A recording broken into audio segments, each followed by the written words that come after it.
Assalamualaikum warahmatullahi wabarakatuh.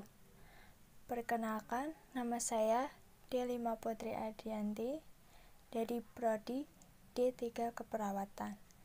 Di sini saya akan menjelaskan materi tentang komunikasi efektif.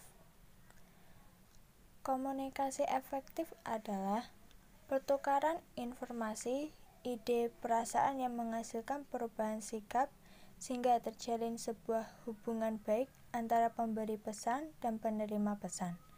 Pengukuran efektivitas dari suatu proses komunikasi dapat dilihat dari tercapainya tujuan si pengirim pesan.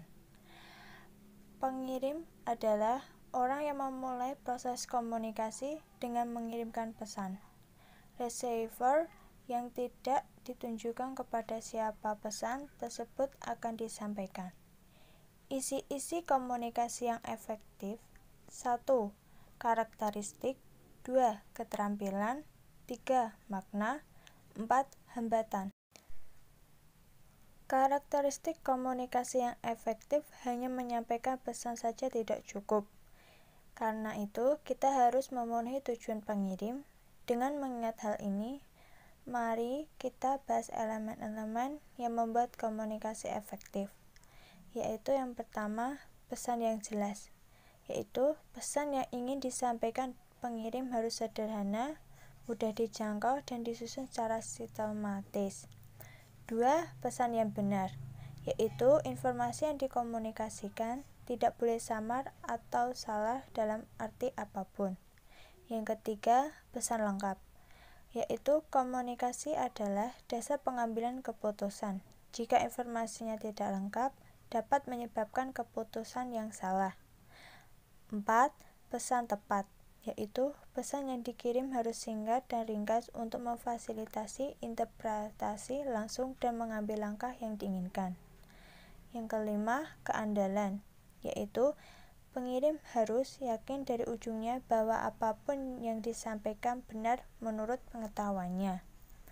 Yang keenam, pertimbangan penerima, yaitu media komunikasi dan pengaturan fisik lainnya harus direncanakan dengan memperhatikan sikap, bahasa, pengetahuan, tingkat pendidikan, dan posisi penerima.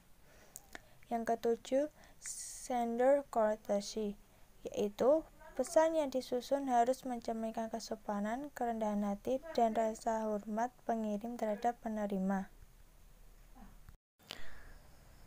Kemampuan komunikasi efektif.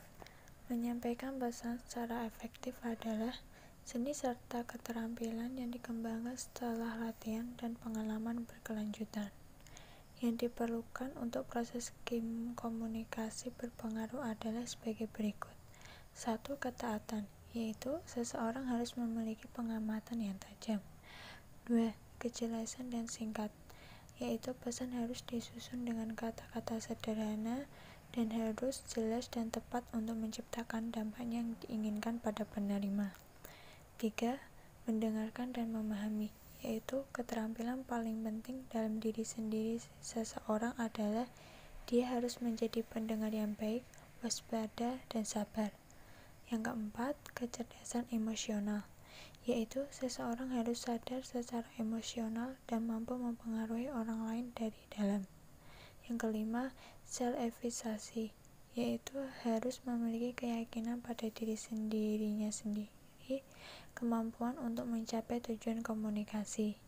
Yang keenam, percayakan diri, yaitu menjadikan salah satu keterampilan komunikasi yang penting dari pesan yang disampaikan. 7. Hormat, yaitu menyampaikan pesan dengan sopan dan menghormati nilai, kepercayaan, pendapat, dan ide penerima. Yang kedelapan, komunikasi nonverbal, yaitu untuk terhubung dengan penerima dengan cara yang lebih baik, pengirim harus melibatkan komunikasi secara nonverbal juga. 9. Pemilihan media yang tepat, yaitu pemilihan media yang tepat untuk komunikasi merupakan keterampilan kita perlu memilih media yang sesuai dengan situasi. 10. Memberikan umpan balik, yaitu komunikasi efektif selalu merupakan proses dua arah. Signifikansi komunikasi efektif dalam bisnis. Hal-hal pentingnya komunikasi bisnis bagi berikut ini. 1. Manajemen karyawan adalah komunikasi yang efektif memastikan disiplin diri dan manajemen yang efisien. 2. Membangun tim, yaitu orang-orang dalam organisasi bekerja sebagai tim untuk mencapai tujuan bersama. Yang ketiga, pertumbuhan organisasi, yaitu memastikan pengambilan keputusan yang lebih baik, mengintensifkan hubungan masyarakat, dan meningkatkan kemampuan pemecahan masalah. Yang keempat, bangun yang kuat, yaitu interaksi hubungan banyak hal secara positif memotivasi karyawan untuk bekerja lebih baik dan memelihara hubungan jangka panjang dalam organisasi. Yang kelima, pastikan transparansi dan kembangkan kepercayaan, yaitu komunikasi yang efektif dianggap sebagai dasar untuk membangun kepercayaan dan memastikan berbagai informasi yang lengkap.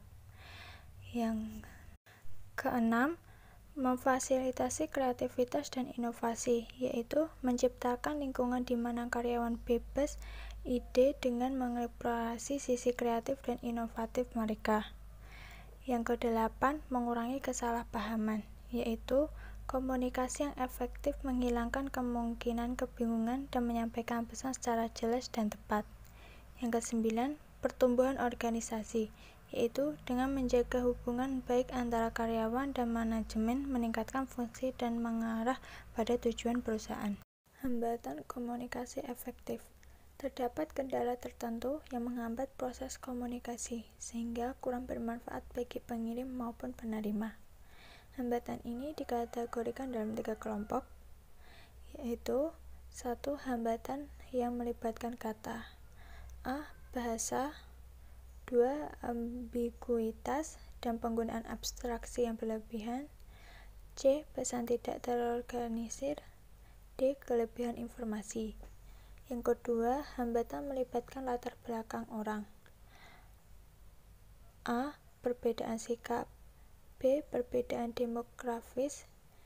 C. Kurangnya pengalaman atau perspektif umum. D. Melompat kesimpulan. Yang ketiga, hambatan fisika. A. Jarak fisik. 2. B. Kebisingan. C. Hambatan fisiologis. Sekian dari saya. Terima kasih.